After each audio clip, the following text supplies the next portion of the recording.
अब आपकी ट्रांसफर जो है वो ऑनलाइन होगी। अब कंप्यूटर एजुकेशन डिपार्टमेंट के मास्टर्स, टीचर्स और लेक्चरर्स को लेकर तय करेगा कि किसकी कहां पोस्टिंग होगी, कौन कहां ट्रांसफर होगा। उसमें ह्यूमन इंटरवेंशन लगभग ना के बराबर होगा। आप अब ये जानकारी सुन रहे होंगे और हैरान हो रहे होंगे कि क्या वाकई एजुकेशन डिपार्टमेंट में ये होने जा रहा है।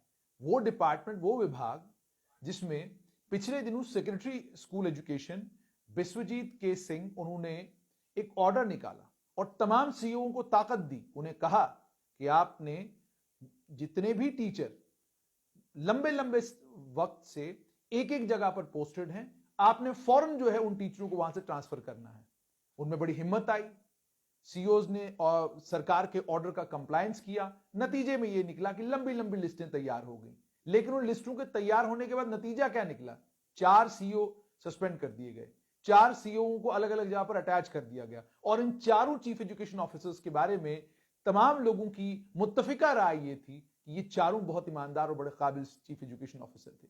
सीईओ राजौरी के साथ भी यही हुआ। हालांकि अब उन्हें डिटैच कर दिया गया है, लेकिन यह एक हकीकत है कि सीईओ राजौरी ने भी यही कुछ किया था। उन्होंने भी कोशिश की थी कि एजुकेशन डिपार्टमेंट को स्ट्रीमलाइन किया जाए, लेकिन वो नहीं कर पाए। अब सरकार ने यह तय किया है कि एजुकेशन विभाग को स्ट्रीमलाइन करने के लिए ट्रांसफर पोस्टिंग अब जो है ऑनलाइन हुआ करेगी। एक पोर्टल तैयार हो रहा है। उस पोर्टल के ऊपर टीचर से उसकी प्लेस ऑफ पोस्टिंग प्रेजेंट जो है, और उसके बाद उससे चॉइस मांगा जाएगा और उसमें डिटेल रहेगी पूरी उस टीचर की कि वो कहां कहां पर पोस्टेड रहा है, कितनी देर पोस्टेड रहा है, कितने इस स्कूल में कब से कब तक है। वो सारी डिटेल उस पोर्टल के अंदर होगी। और उसी पोर्टल में जब टीचर अपना नाम डालेगा, अपनी चॉइस प्लेस ऑफ पोस्टिंग बताएगा कि वो जाना कहां चाहता है, तो एक क्लिक ऑफ बटन के साथ यह पता चलेगा कि टीचर इस जगह पर कितने साल से काम कर रहा है। मास्टर और लेक्चरर के केस में भी यही होगा। अब आपने देखा होगा बहुत सारे लेक्चरर हैं जो सिटी के पेरिफेरी से बाहर निकलते ही नहीं, जो 0 किलोमीटर का कंसेप्ट जिनके लिए है कि घर से निकले, घर के सामने स्कूल चाहिए, वहीं पर पोस्टिंग चाहिए, उससे दूर जाएंगे नहीं। उन टीचर्स के लिए भी अब मुसीबत आने वाली है, क्योंकि वो सिफारिश पे ये सब मैनेज करवा लिया करते थे। लेकिन अब कहा जा रहा है कि कंप्यूटर का बटन तय करेगा कि आपने जाना कहां है। दूसरी तरफ Jammu Kashmir general administration department भी एक और पोर्टल के ऊपर काम कर रहा है, जिस पोर्टल में तमाम जम्मू कश्मीर एडमिनिस्ट्रेटिव सर्विसेज के ऑफिसरान की और इंडियन एडमिनिस्ट्रेटिव सर्विस के ऑफिसर जितने भी हैं, उन तमाम की डिटेल्स रहेंगी। और इसी पोर्टल पर ट्रांसफर पोस्टिंग भी होगी, इसी पोर्टल पर लीव एप्लीकेशन भी सैंक्शन होगी, इसी पोर्टल पर आप स्टडी लीव के लिए अप्लाई कर सकते हैं, इसी पोर्टल पर आप एलटीसी के लिए अप्लाई कर सकते हैं, इसी पोर्टल पर सर्विस बुक्स मेंटेन करी जाएंगी और इसी पोर्टल की मदद से ट्रांसफर पोस्टिंग होगी। होगा क्या? जनरल एडमिनिस्ट्रेशन डिपार्टमेंट जिस पोर्टल के ऊपर काम कर रहा है, उस पोर्टल का नाम है EHRMS। EHRMS का मतलब होगा electronic human resource management system. Human resource management system में होगा क्या? एक ऑफिसर का नाम और उसके बाद उसकी प्लेस ऑफ पोस्टिंग्स। यानी मिसाल के तौर पे एक ऑफिसर है, वो पहले एडिशनल डिप्टी कमिश्नर जम्मू, उसके बाद जम्मू में ही किसी और जगह पोस्टिंग, फिर जेडीए में पोस्टिंग, फिर कहीं और पोस्टिंग। तो मान लीजिए उनकी पिछली 10 पोस्टिंगें अगर एक ही डिस्ट्रिक्ट में हैं, तो उन्हें भी अब हार्ड प्लेस ऑफ पोस्टिंग पर भेज दिया जाएगा। उन्हें कहा जाएगा कि आपकी 10 प्लेस ऑफ पोस्टिंग ऑनलाइन ये आ रही हैं, अब आपकी 11वीं प्लेस ऑफ पोस्टिंग ये होगी। और उसके बाद किस ऑफिसर का कितना टेन्योर कहां पर हुआ है, इस टेन्योर के ऊपर नजर भी ऑनलाइन होगी। और सिर्फ टेन्योर के ऊपर नजर ऑनलाइन नहीं होगी, बल्कि कौन कहां जाएगा यह भी ऑनलाइन तय होगा। और ऑनलाइन ही ऑर्डर आएगा, ऑनलाइन ही एक ऑफिसर को पता चलेगा कि उसे कहां भेजा गया है। हालांकि इसमें ताकत तो हुकूमत के पास ही रहेगी, वो किस ऑफिसर को कहां भेजना चाहती है। और जैसा कि आप जानते हैं कि सरकार के पास इलेक्ट्रॉनिक मोड पे सरकार चली जाए या सुपर इलेक्ट्रॉनिक मोड पे सरकार चली जाए, सरकार के पास एक ताकत रहती है। उस ताकत को कहते हैं इन the interest of the administration.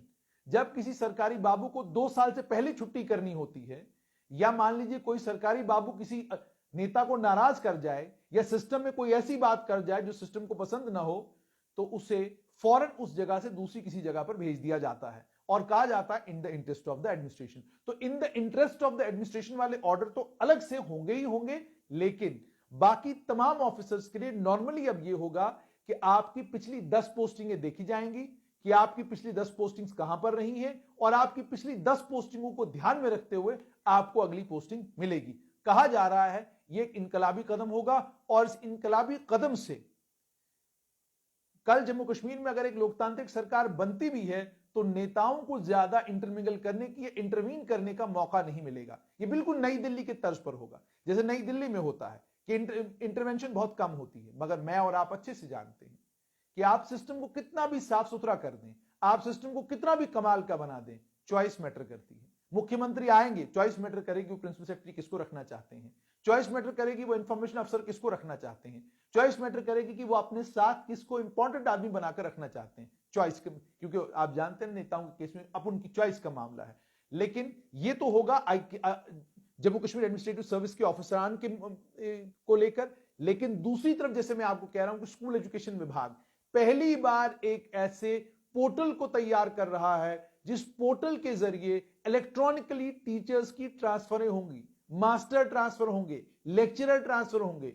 यानी एक बटन दबेगा और एक बटन के दबने के बाद तमाम उसी एक बटन के दबने से ट्रांसफर ऑर्डर्स इश्यू हो जाएंगे। हालांकि क्या जम्मू कश्मीर की सरकार इस इलेक्ट्रॉनिक ट्रांसफर मॉड्यूल को या इस इलेक्ट्रॉनिक ट्रांसफर पोर्टल को जम्मू कश्मीर में कामयाब बना पाएगी, यह तो वक्त ही बताएगा। क्योंकि आप जानते हैं बहुत ताकतवर लोग हैं सिस्टम में, वो ताकतवर लोग हैं सिस्टम में जो मैनेज कर जाते हैं। और अगर आज भी जम्मू कश्मीर का स्कूल एजुकेशन विभाग एक सर्वे कराए तो उससे मालूम यह पड़ेगा कि जम्मू डिस्ट्रिक्ट के जितने भी स्कूल्स हैं, इन स्कूलों में काम करने वाले जो कर्मचारी हैं उनका एक ब्यौरा तैयार करें कि कितने कर्मचारी ऐसे हैं जो सिविल सचिवालय में बैठे हुए बाबू के रिश्तेदार हैं और वो उन स्कूलों में हैं जो स्कूल उनके घरों के बिल्कुल करीब हैं। और जो बाकी लोग हैं जिनका कोई रिश्तेदार या जिनका कोई जान पहचान वाला सिविल सचिवालय में नहीं है, तो वो कहां है?